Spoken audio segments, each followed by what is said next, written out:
Hello everyone, आप सभी का बहुत बहुत स्वागत है उत्कर्ष प्लेटफॉर्म पर। जैसा आप सभी बच्चों को पता है कि द 10 मिनट स्टडी शो में मैं आपको करवा रही हूँ राजस्थान अध्ययन से जुड़ी हुई कुछ इंपॉर्टेंट चीज़ें। आज मैं आपकी 9th 10th का इंक्लूड करके जो है राजस्थान आर्ट एंड कल्चर वाला पोर्शन, जिसमें हिस्ट्री भी इंक्लूड है, वो मैं आपके सामने कराने वाली हूँ। तो ये जो है एकमात्र रिवीजन क्लास है, जैसा मैं आपको पहले भी बता चुकी हूँ। और अगर आपको इससे रिलेटेड क्वेश्चन प्रैक्टिस करनी है तो आप उत्कर्ष ऐप में जाके कर सकते हैं, वो भी एकदम फ्री। और यही नहीं, अगर आपको जो है इसकी पीडीएफ चाहिए तो आपको RS उत्कर्ष टेलीग्राम पे जो है प्रोवाइड कर दी जाएगी। चलिए, तो सबसे पहले आता है कि मरु भाषा का सर्वप्रथम लिखित उल्लेख जो है कहाँ पर मिलता है। तो ध्यान रखेंगे, इसका उल्लेख मिलता है आपके कुबले माला में। मतलब कहाँ मिलता है तो आप कहेंगे कुबले माला में मिलता है। आपसे पूछे कि देखिए कुबले माला जो है इसके रचयिता कौन है, तो ध्यान रखेंगे इसके रचयिता हो जाएंगे आपके उद्योतन सूरी। तो उद्योतन सूरी जो है इसके रचयिता है। आपसे पूछे कि राजस्थानी भाषा के लिए सर्वप्रथम राजस्थानी शब्द का जो है प्रयोग किसने किया था, और ये कई बार हमारे एग्जाम में पूछा गया है, तो ध्यान रखना जॉर्ज अब्राहम है ना, जॉर्ज अब्राहम ग्रेडसन जो है इनके द्वारा जो है क्या किया गया है, तो आप कहेंगे राजस्थानी शब्द का प्रयोग जो है इनके द्वारा किया गया था। और बात है 1912 यानी कि 1912 की। अगला देखिए, किस पुस्तक में जॉर्ज अब्राहम ग्रेडसन ने जो है सर्वप्रथम राजस्थानी भाषा शब्द का जो है उल्लेख यहाँ पर किया है। तो ये क्वेश्चन आपके एक देखा होगा, लिंग्विस्टिक सर्वे ऑफ जो है इंडिया नामक आपने जो है यहाँ पर बुक का नाम सुना होगा। कौन सा, तो ध्यान रखेंगे करो लिंग्विस्टिक, क्या हो जाएगा लिंग्विस्टिक है ना। थोड़ा लिखने में गलत हो जाए तो थोड़ा सा देख लेना कौन सी है बुक का नाम। तो लिंग्विस्टिक सर्वे ऑफ इंडिया जो है बुक का नाम यहाँ पर है।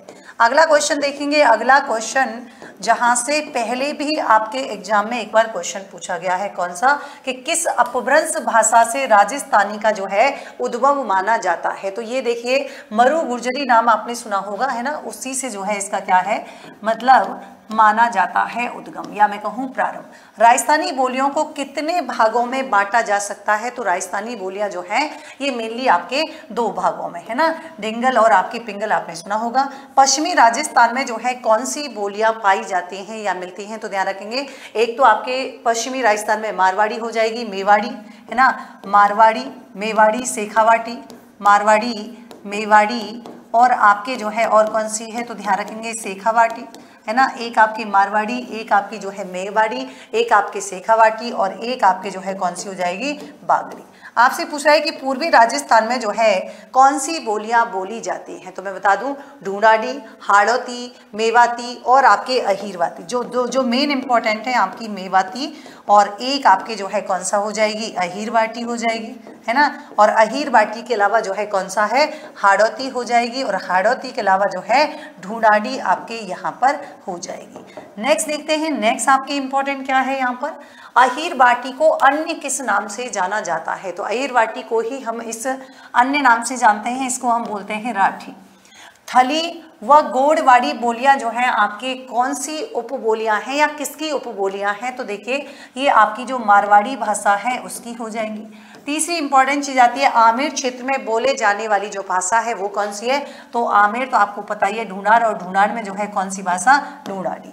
आगे देखिए 6 शब्द का सर्वाधिक प्रयोग जो है वो कौन सी भाषा में यहाँ पर होता है, तो ये भी आपके ढूंढाड़ी भाषा है ना। अगर आप जानते हैं ढूंढाड़ी भाषा बोलना तो आपने देखा होगा यहाँ के लोग जो है इस शब्द का यूज करते हैं। अलवर और भरतपुर क्षेत्र में बोली जाने वाली जो है प्रमुख भाषा कौन सी है, तो इधर साइड बोलते हैं मेवाती, यहाँ पर बोली जाती है मेवाती। और देखिए मेवाती पर कौन सी भाषा का प्रभाव जो है स्पष्ट देखने को मिलता है, तो मेनली यहाँ के लोग जो है कौन सी ब्रज भाषा आपने देखा होगा, भरतपुर वाली साइड तो यही बोली जाती है। बागड़ी बोली पर किस भाषा का जो है प्रभाव स्पष्ट देखने को मिलता है, तो बागड़ी बोली पर मिलता है किसका, गुजरात का। साथ ही हम बात करेंगे, देखो रांगड़ी और नीमाड़ी जो है किस भाषा की उपबोली है, तो आंसर हो जाएगा कौन सा, मालवी जो है यहाँ पर हो जाएगा। अगला क्वेश्चन देखिए, गंगानगर, हनुमानगढ़, चूरू और झुंझुनू जो है आदि क्षेत्र में किस बोली का प्रभाव जो है देखा जा सकता है? तो यहाँ पर जो है मेनली शेखावाटी है ना, शेखावाटी हो जाएगा। फिर आता है कि राजस्थानी साहित्य के कौन से काल को वीर गाथा का काल कहा जाता है? तो मैं आपको बता दूं कि इसे जो है प्राचीन काल है ना, मेनली कौन सा? तो आप कहेंगे वैसे तो इसको प्राचीन काल बोलते हैं। और 1050 से लेकर जो है मेनली आपके 1550 यानी कि 1550 वाला समय जो है यहाँ पर आता है। फिर आता है प्राचीन काल की प्रसिद्ध रचना रणमल छंद का रचयिता कौन सा है? तो ध्यान रखेंगे, एक नाम आपने सुना होगा श्रीधर व्यास, तो श्रीधर व्यास जो है इसके हो जाएंगे। अगला देखिए, राजस्थानी साहित्य के किस काल को भक्ति काल भी कहा जाता है? तो यहाँ पर पूर्व मध्यकाल, कौन सा हो जाएगा? पूर्व मध्यकाल जो है वो यहाँ पर हो जाएगा करेक्ट आंसर। आगे देखिए, आगे राम रासो, ये क्वेश्चन आपके पहले भी पूछा गया है, माधोदास है ना, ये जो है किसके द्वारा लिखी गई थी? तो आप कहेंगे ये जो है मेनली आपकी क्या हो जाएगा? तो माधोदास ददवाडिया जो है यहाँ पर हो जाएगा। नहीं, कौन सा? माधोदास ददवाडिया जो है यहाँ पर हो जाएगा। तो ये आपको जो है ध्यान रखना है। अगला देखेंगे, हरि रस और जो है देवयान किसकी रचना है? तो यहाँ पर आपको ध्यान रखना है ईश्वर दास की। किसकी हो जाएंगी? ईश्वर दास की जो है यहाँ पर रचना हो जाएंगी। रघुनाथ रूपक, ये भी आपके एग्जाम में पूछा गया है, ये कवि मंछाराम के द्वारा जो है लिखी गई है, ये आपको जो है ध्यान रखना है। आगे देखिए, आगे आपको ध्यान रखना है राजस्थानी साहित्य का आधुनिक काल जो है कब से शुरू होता है? तो ये आपके होता है 1850 से यानी कि 1850 से। राजस्थानी साहित्य में चेतना का शंखनाद जो है किसने किया था? यानी कि राजस्थानी साहित्य में चेतना का शंखनाद किसने किया था? तो एक तो आपके जो है नाम सुना होगा बांकीदास, और दूसरा जो मेन नाम है वो कौन है आपके? सूर्यमल मीसड़ है ना। इनकी रचना भी काफी बार पूछी गई है सूर्यमल मीसड़ की, तो ये भी आप मेनली यहाँ पर ध्यान रख सकते हैं। और बांकीदास का संबंध जो है मारवाड़ से हो जाएगा, और सूर्यमल मीसड़ का संबंध जो है आपके किससे है? बूंदी से हो जाएगा।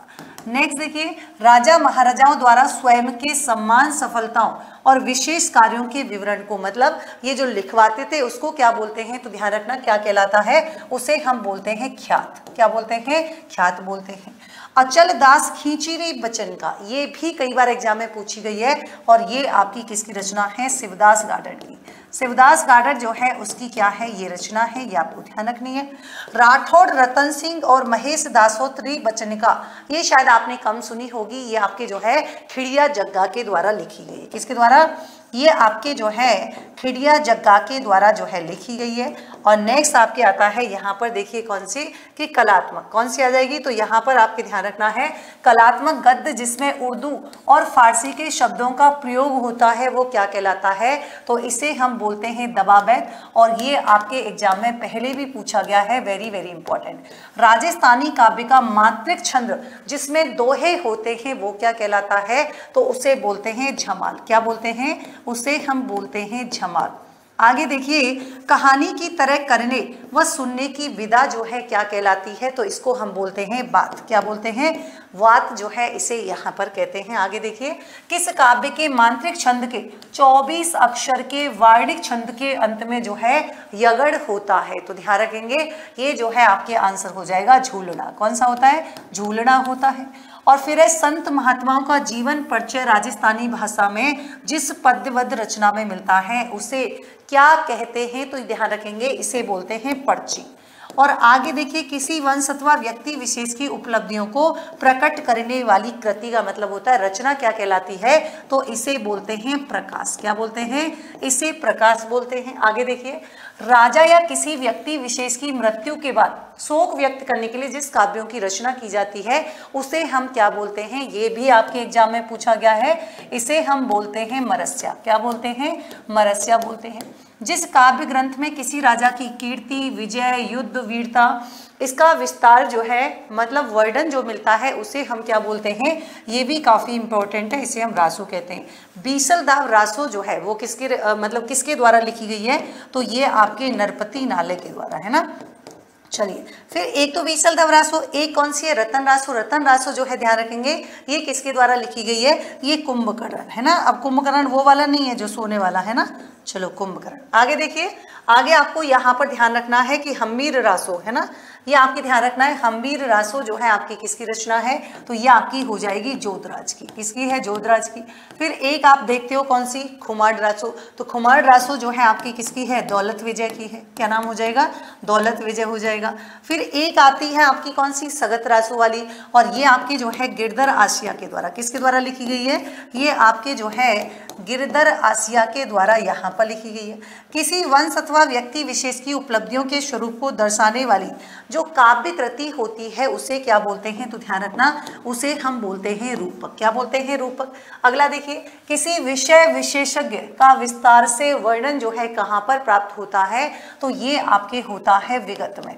आगे देखिए, मारवाड़ा परगनी विगत जो है वो आपके किसकी रचना है, तो ये काफी फेमस है और कई बार एग्जाम में पूछी गई है। इनका नाम है मोहडौत नैडसी। क्या नाम है, मोहडौत नैडसी। संत कवियों द्वारा अपने अनुभव किए गए ज्ञान का वर्णन किस माध्यम से किया जाता है, तो ये आपके जो है यहाँ पर हो जाएगा साखी। ठीक है, आगे देखिए, जन साधारण की भावनाओं का आमजन तक पहुंचाने के लिए साधारण पढ़े लिखे लोगों द्वारा लिखा गया जो साहित्य वो क्या है, इसे हम बोलते हैं सिलोका। क्या बोलते हैं, इसे हम सिलोका बोलते हैं। किस कवि ने कविताओं के माध्यम से विक्रम संवत जो 1956 का अकाल मामक जो है चित्रण किया गया है वो कौन है, तो वो हो जाएगा ओमरदान, है ना, उनके द्वारा। एक आपने सुना होगा द्रौपदी विनय जो है किसकी रचना है, तो ये आपने इन व्यक्ति का नाम खूब सुना होगा, रामनाथ कबिया, जो कि एक फेमस यहाँ पर नाम हुआ करता है। आगे देखिए, मीजर और लीटा, ये भी काफी बार आपके एग्जाम में जो है पूछी गई है, किसकी रचना है, तो ध्यान रखेंगे ये आपकी कन्हैया लाल सेठिया की है। किसकी है, कन्हैया लाल सेठिया जो है यहाँ पर हो जाएगा। आगे देखिए कि राजस्थान का प्रथम आधुनिक गद्यकार, ये भी आपके एग्जाम में पूछा गया है। इनका नाम है शिव चंद्र भरतिया। क्या नाम है, शिव चंद्र भरतिया जो है यहाँ पर हो जाएगा। आगे देखेंगे कि दुविधा, उलझन, अलेखू, हिटलर, बातारी, फुलवारी, वेरी वेरी इंपॉर्टेंट। और आपको ध्यान हो, अगर आपने जो है ना शाहरुख खान की एक पिक्चर देखी होगी, वो पिक्चर कौन सी, पहेली वाली है ना, तो वो जो है इन्हीं की जो है रचना है, इसी के ऊपर बनी गई थी, तो ये आप ध्यान रख सकते हैं। और ये किसकी हैं सारी की सारी, विजय दान देता जो है ये यहाँ पर इनकी सारी की सारी हो जाएंगी और पूछी भी गई है। विजय दान देता की किस रचना पर, देखो क्वेश्चन ही आ गया, पहेली नामक फिल्म जो है यहाँ पर उसका निर्माण हो चुका है, तो कौन सी हो जाएगी, दुविधा हो जाएगी। ये भी आपके पूछा गया है, पहले देखो, हूँ गौरी किड़ पाविरी जोग संजोग चांदा सिठाड़ी, ये किसकी रचना है, तो ये भी आपके पूछी गई है यादवेंद्र शर्मा की। यदवेंद्र शर्मा है ना, यादवेंद्र शर्मा या यदवेंद्र शर्मा, ध्यान रखेंगे। परिणोरी कवारी धोरा रो धोरी एक बीन दो बीन, ये भी किसकी रचना है, तो एक नाम आपने सुना होगा नथमोल जोशी। नथमल जोशी जो है आपने सुना होगा, और इनकी एक रचना आवारी पटके वाली, ऐसा कुछ सुना है, कमेंट बॉक्स में बताना कौन सी है। तो ये थी आज की हमारी क्लास 10th और 9th का include Rajasthan art and culture. और यहाँ पर जोधपुर सेंटर ऑफलाइन बैच प्रारंभ हो चुका है आरएस प्रीलिम्स का 2 सितंबर से सुबह 7 बजे।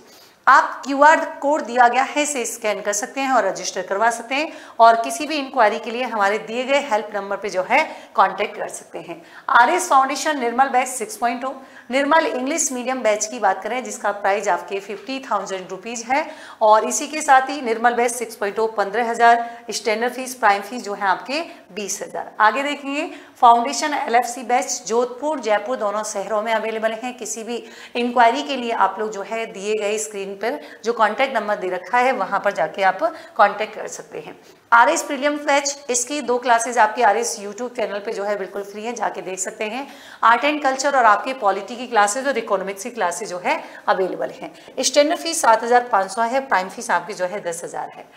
ऑफिसर बैच की बात करेंगे तो वैलिडिटी 18 मंथ रहने वाली है, जिसमें आपके SI यानी कि सब इंस्पेक्टर बैच भी इंक्लूड है। अगर आप इसे परचेज करते हैं तो आपको आरएस फाउंडेशन निर्मल बैच 6.0 मिल सकता है, या आप इसे परचेज करते हैं तो आपको sub inspector batch live from classroom मिल सकता है। दोनों कॉम्बो में आपको मिल सकते हैं बहुत ही कम प्राइस में 15,225, और किसी भी जानकारी के लिए दिए गए नंबर पर कॉन्टैक्ट कर सकते हैं। तो ये थी आज की हमारी क्लास। तो ऐसे ही नेक्स्ट सेशन के लिए मतलब एक नया चैप्टर, एक नया जोश, मिलते हैं नए क्लेवर नए फ्लेवर के साथ। तब तक के लिए thank you so much, good night, take care.